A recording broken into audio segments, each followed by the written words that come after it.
નમસ્કાર, આપ સૌનું સ્વાગત છે આપણી યુટ્યુબ ચેનલ ટોપ ગુજરાતમાં અને હું રેહાન ચુનેજા.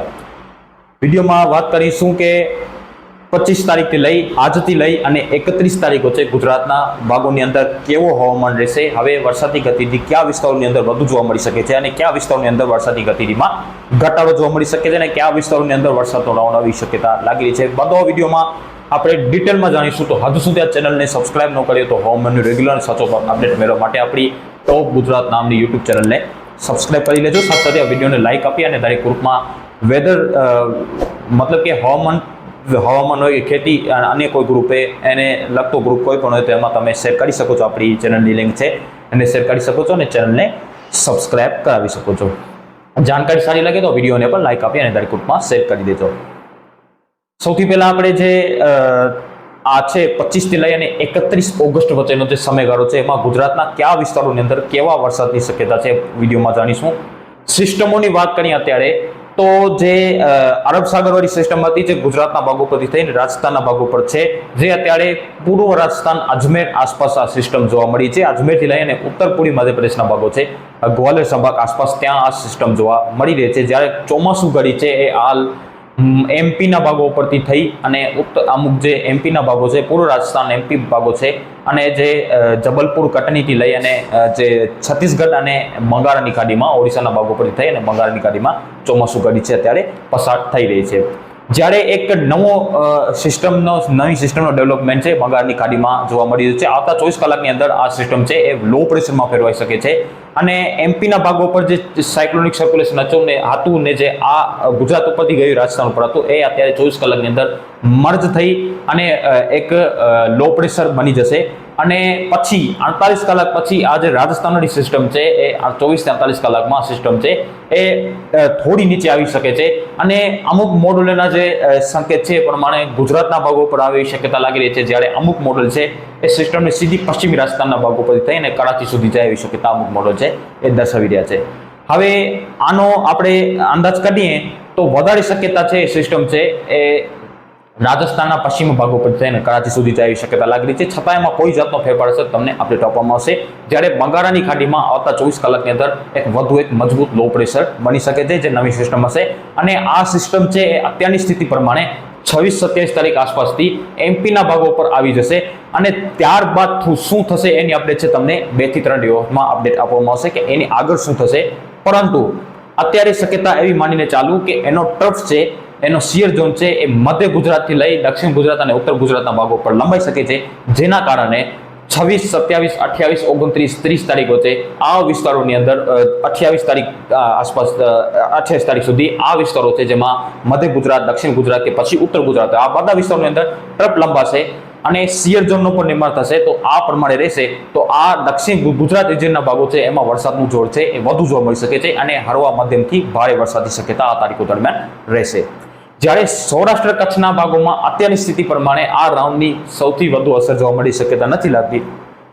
છતાં છૂટાછવાયા વિસ્તારોની અંદર હળવા ભારે ઝાપટા અને સીમિત વિસ્તારોની અંદર હળવા વરસાદની આશા તમે રાખી શકો છો. એ અત્યારની અપડેટ છે એ પ્રમાણે એમાં ચોક્કસપણે ફેરફાર થવાની શક્યતા બહુ લાગી રહી છે. આપણે તો એમાં ફેરફાર થશે અને ચોક્કસપણે સૌરાષ્ટ્ર કચ્છમાં પણ વરસાદના વિસ્તારોમાં ફેરફાર થાય એવી શક્યતા આવનારા દિવસોમાં લાગી રહી છે. આ અપડેટ છે એ અત્યારની અપડેટ છે, બપોર સુધીની અપડેટ છે. એમાં આગળ ફેરફાર થવાની શક્યતા પૂરેપૂરી લાગી રહી છે. જો ફેરફાર થશે તો તમને 1-2 દિવસમાં અપડેટ આપવામાં આવશે કે હા હવે સૌરાષ્ટ્ર કચ્છમાં પણ વધુ વરસાદની શક્યતા છે. અત્યારની સ્થિતિ એ કહી રહી છે કે હળવા ભારે ઝાપટાથી હળવા વરસાદની આશા તમે રાખી શકો છો અને ગુજરાત રિજનના ભાગોમાં સૌરાષ્ટ્ર કચ્છ કરતાં વધુ વરસાદ જોવા મળે એવી શક્યતા છે. અને આ વરસાદ છે એ ભાદરવાનો વરસાદ છે. તો એમાં એક જગ્યાએ વરસાદ હોય અને બીજા ખેતરમાં એક ખેતરમાં પાણી કાઢે અને બીજા ખેતરમાં સૂકો પડેલો ખેતર એવા વરસાદ હોય અને એમાં ગાજવીજનું પ્રમાણ છે ભાદરવામાં વધુ જોવા મળતું હોય છે અને વીજળી છે એ ખરેખર બહુ નીચી હોય છે અને વીજળી મતલબ કે વીજળી પડવાના બનાવ છે એ પણ બહુ થતા હોય છે ભાદરવા મહિનામાં આપણે જોયા છે. હવે તો ચોમાસામાં પણ થાય છે, મતલબ કે જે જુલાઈમાં પણ થાય છે અને ઓગસ્ટ અને સપ્ટેમ્બરમાં સૌથી વધુ થાય. એમાં પણ સપ્ટેમ્બર હોય છે એ સૌથી ખતરનાક સાબિત થાય છે વીજળીના મુકાબલે, વરસાદના મુકાબલે.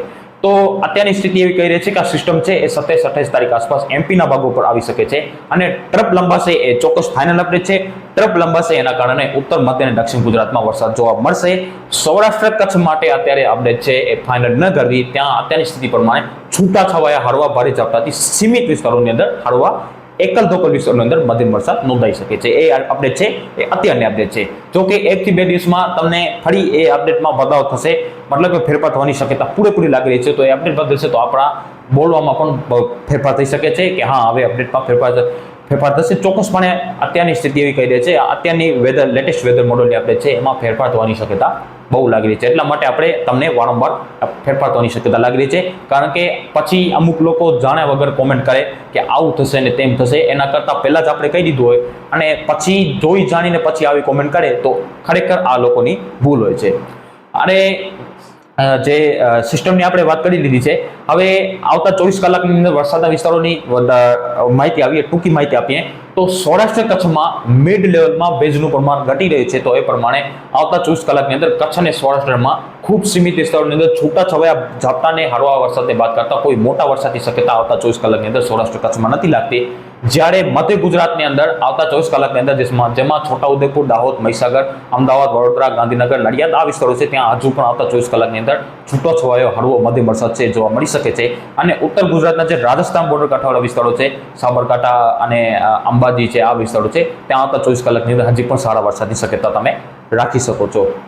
જ્યારે દક્ષિણ ગુજરાતના ભાગો છે એમાં પણ જે ઓક્સો ટ્રફ છે મુંબઈથી લઈને દક્ષિણ ગુજરાત એ સક્રિય છે, તો એના પ્રમાણે દક્ષિણ ગુજરાતને પર ક્યાંક સારા વરસાદનો લાભ મળી શકે છે અને મધ્ય ગુજરાતને પર ક્યાં હળવા મધ્યમ વરસાદ જોવા મળી શકે છે. સૌરાષ્ટ્ર કચ્છમાં છૂટાછવાયા હળવા ભારે ઝાપટા અને સીમિત વિસ્તારોની અંદર હળવા વરસાદને બાદ કરતા આવતા 24 કલાકની અંદર 26 તારીખ સુધી કોઈ મોટા વરસાદની શક્યતા નથી લાગતી. એની બાદની અપડેટ છે તમને 1-2 દિવસમાં આપવામાં આવશે. આ પ્રમાણે અપડેટ છે, આ અત્યારની અપડેટ છે, એમાં ફેરફાર થવાની પૂરેપૂરી શક્યતા લાગી રહી છે. અને આ જે સિસ્ટમ રાજસ્થાન ઉપર છે, આપણે કાલે વિડીયો બનાવીને પરમ દિવસે વિડીયો બનાવીને તમને કીધું છે કે સિસ્ટમ ટર્ન મારીને આવશે એવી શક્યતા મને લાગતી હતી. એ સિસ્ટમની શક્યતા અત્યારે પણ આપણે 50-50% માની રહ્યા છે. હવે એવી શક્યતા વધારે માનશો થોડી કે 10% આપણે વધારી રહ્યા છે. 60% શક્યતા એવી છે કે આ સિસ્ટમ છે એ પૂર્વ રાજસ્થાન ભાગો છે, આવતા 24 કલાકની અંદર આ સિસ્ટમ છે એ પશ્ચિમી રાજસ્થાનના ભાગો પરથી અને કરાચી જેવી શક્યતા લાગી રહી છે. જ્યારે હજી પણ 40% જેવી શક્યતા છે કે આ સિસ્ટમ નીચે આવી અને ગુજરાતના ભાગો પર ઉત્તર ગુજરાત અને કચ્છના ભાગો પર નામ પાડશે. એ આવી શક્યતા અત્યારે પણ આપણે નકારી શકતા નથી. જો કે એની આપણે છે આવતીકાલે તો પર દિવસે આપણે આપી દઈશું. અને આ જે બંગાળની ખાડીમાં અત્યારે સાયક્લોનિક સર્ક્યુલેશન છે, આવતા 24 કલાકની અંદર આ સિસ્ટમ મજબૂત બની અને લો પ્રેશર બની જશે. ત્યારબાદ આ સિસ્ટમ ધીમે ધીમે આગળ વધશે અને એમપીના ભાગો પર આવી શક્યતા લાગી રહી છે. ટ્રફ લંબાશે, સિયરઝોન થશે, તો એના કારણે ગુજરાત રિજિયનના ભાગોમાં સારા વરસાદની આશા તમે રાખી રહ્યા છે, આપણે રાખી શકીએ. જ્યારે સૌરાષ્ટ્ર કચ્છમાં છૂટાછવાયા હળવા ભારે ઝાપટા એ અત્યારની અપડેટ કહી રહી છે. એમાં ફેરફાર થશે તો તમને 1-2 દિવસમાં એની અપડેટ છે એ ચોક્કસપણે આપવામાં આવશે. આગળ પણ આગોતરા એંધાણ માટે આપણી યુટ્યુબ ચેનલને સબસ્ક્રાઈબ કરી લેજો. આગળના જે અપડેટ છે એ પણ સારી આવશે. આગળની અપડેટમાં આપણે આગોતરું એંધાણ આપીશું કે સપ્ટેમ્બર મહિનો છે ગુજરાત રિજિયનમાં કેવો રહેશે, એનો પણ વિડીયો છે તમને 1-2 દિવસમાં આપવામાં આવશે. મળીશું નેક્સ્ટ વિડીયોમાં. આભાર.